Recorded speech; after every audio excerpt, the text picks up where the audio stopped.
Welcome children, take out your English literature book, Longman Impression, Part 7, Chapter 5, The Black Cat.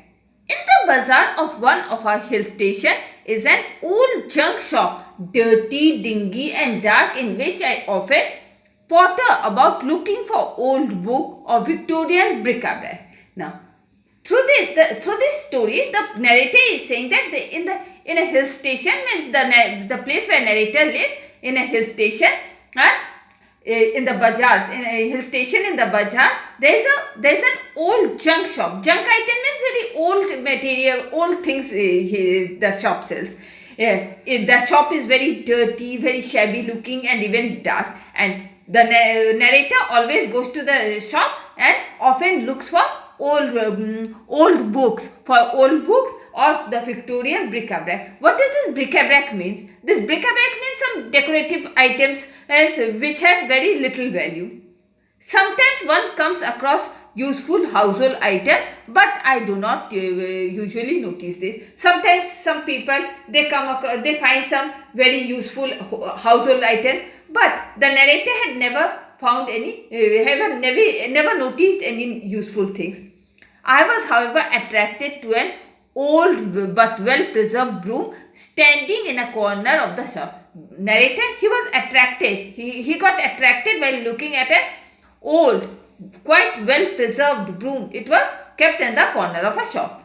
A long handled broom was just what I needed. Now, the narrator, what he needed? He needed a very long-handed broom. I had no servant to sweep out the rooms of my cottage. As narrator in his house, he had no servant who could sweep the rooms of his cottage. But I did not enjoy bending over double when without using the common short-handled jharu. Now, he did not enjoy because he doesn't like to bend over and then use the short-handed jharu.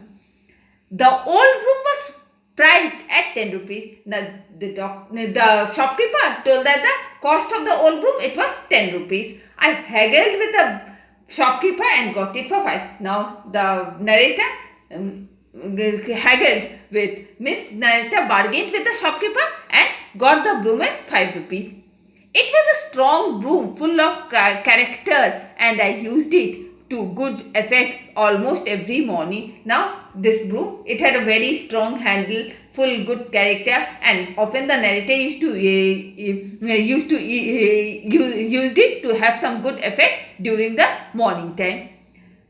And there this story might have ended. Now here only the story might have ended, or never have begun, or never would have begun, if I had not found a large black cat sitting on the garden wall. Now, the story would have ended here, or it would have never begun only if the narrator had not found a large cat. He had always seen a large cat sitting on the garden wall.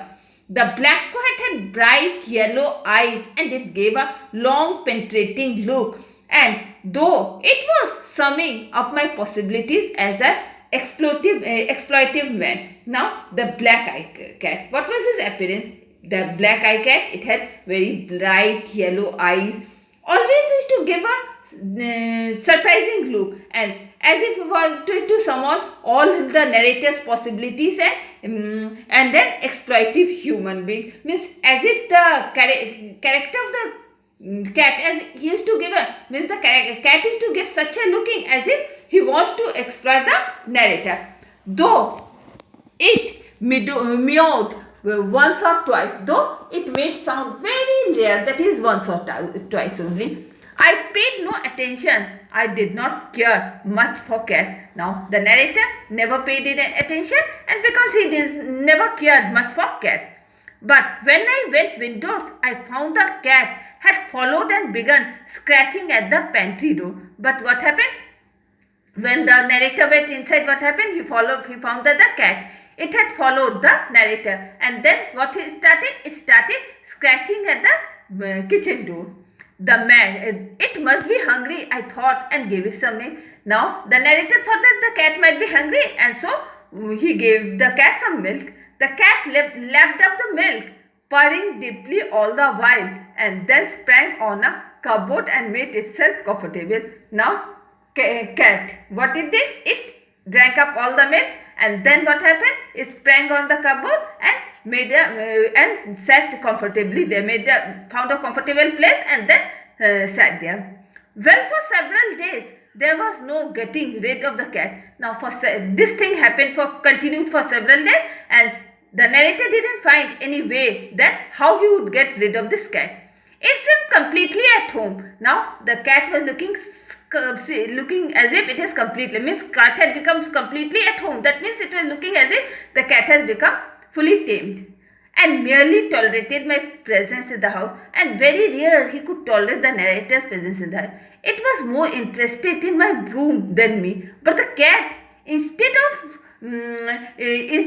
showing interest to the narrator, the cat was more interested in the broom than the narrator, and would dance and scuttle around the broom whenever I was sweeping a room. Now, whenever the narrator used to sweep the room, the cat used to dance and scuttle around the broom.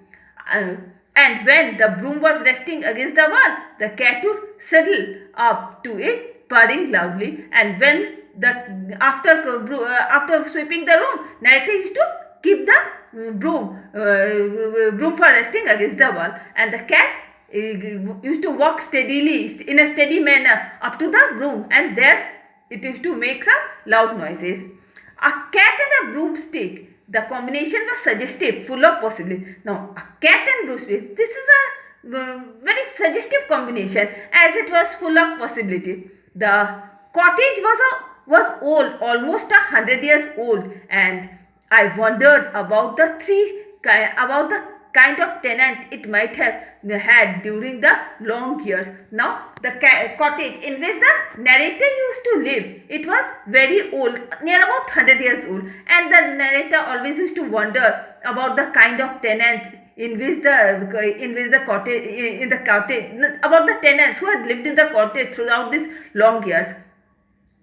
I had been in the cottage only for a year, and the narrator, he had started living in the cottage only for a year, and though it stood alone in the midst of the forest of the Himalayan, and the cottage stood alone in the midst of the forest, in the middle of the forest and the Himalayan oak. I have never encountered any ghost of it, but never the narrator had encountered in his cottage any ghost or spirit. Miss Billows came to see me in the middle of July. Now, Miss Billows, a lady, she came to see the narrator. It was during the mid of July. I heard the tapping of a walking stick on the rocky path outside the cottage. Now, the narrator, what he heard? He heard some tapping noises. He heard of a walking stick on the rocky path outside the cottage. A tapping which stopped near the gate. Now, the tapping sound, when it came near the narrator's gate, the tapping sound got stopped. Mr. Bond called an imperious voice. Are you at home? Now that lady called. Now someone called. Mr. Bond. In one very arrogant voice called. Then, Mr. Bond, are you at home? I had been doing some gardening and looked up to find an elderly, straight-backed English woman peering at me over the gate. Now what happened? The narrator, what he was doing? He was gardening. He was gardening, and then he looked up. On hearing the voice, he looked up and found that an old woman, English woman, an old woman, straight. She was looking at the narrator over the gate. Good evening, I said, drooping my hoe. Now, narrator kept his hoe and he wished good evening. I believe you have my cat, said Miss Billow. Now, Miss Billow said that I believe that Miss Billow said that she hoped that her cat is with the narrator. Though I had not met the lady before, though the narrator never had met the lady before I knew her by name and reputation, she was oldest resident of the hill station. Now, before the narrator would know the lady's name and reputation, who was she? She was a very oldest resident, means since long years she lived in that. Yes, she was the oldest resident in that hill station. I do have a cat. Now, I do have a cat, I said. Now, narrator said that, yes, he do have a cat. Though, it's probably more correct to say the cat has me. The cat has me. Now it would be more probably correct to say that the cat has me means the cat has the narrator. If it's your cat, you are welcome to it. Now the narrator says that if it is that lady's cat, then the narrator welcome the lady. Why don't you come in while I look for her? Now the narrator said that you come and sit. Narrator offered the lady to come and sit and till the narrator would look for the cat. Miss Below stepped in. Now Miss Below went inside. She wore a rather old-fashioned black dress and her ancient but strong walnut stick had 2 or 3 curves in it and a knob instead of a handle. Now Miss Below came inside the cottage. Now how she looked? She was wearing old black dress. And her ancient strong. She was carrying a ancient strong walnut stick with 2-3 curves in the curves and a knob instead of handle. The stick had knob. She made herself comfortable in an armchair while I went in search of the cat. Now she comfortably sat in the armchair and the narrator went in search of the cat. But the cat was one of a mysterious absence. But the cat, it was one of the things that it was of a mysterious. And though I called for her in my most persuasive manner, but she did not respond. Now the narrator had called the cat in his most persuasive, but the cat, she didn't respond. Knew she was probably quite near, but it was quite near. The cat was quite near, but cats are like that, perverse, obstinate creature. But the narrator thought that yes, cats are like that only. They are of some unusual manners. When finally I returned to the sitting room, there was the cat curled up on Miss Below's lap. Now finally, when the narrator came to the sitting room, she found that the cat was sitting on Miss Below's lap. Well, you have got her, I see. Would you like to have some tea before you go? Now, the narrator offered Miss Below to have a cup of tea. No thanks, said Miss Below. I don't drink tea. Now, Miss Below said that no thanks. She said that she doesn't drink tea. Sometimes stronger, perhaps. Sometimes she drink, perhaps. She looked up at me rather sharply. Now she looked at the Miss Below looked at the narrator sharply. Disconcerted, I hastened to add, not that I drink, you know, not that I drink much, you know. Now she was looking very worried, and she hastened, and then she told that, not that she doesn't drink that what the narrator know. I keep a little in the house for emergency, saying that I keep something in the house just for emergency. It helps what of coals and things. It particularly good air. While for coal, I finish lamely. Now, saying that she keeps something little for the house just for emergency, and it helps the world for coal things, and particularly good well for coals. And she finished lamely. I see your kettle boiling, she said. Can I have some hot water? Now the lady said that she had seen that the narrator's kettle was boiling, and so the lady asked that she requested to have some hot water. Hot water, certainly. I was a little puzzled, but I did not want to I antagonize Miss Below at our first meeting. Now narrator says that certainly, hot water, certainly. But the narrator, she was too puzzled, but she did not want to make unfriendly with Miss Below because it was their first meeting. Thank you, and a glass. Now what happened? The narrator gave him hot water and a glass. She took the glass and I went to get the kettle. Now first narrator offered a glass. Now the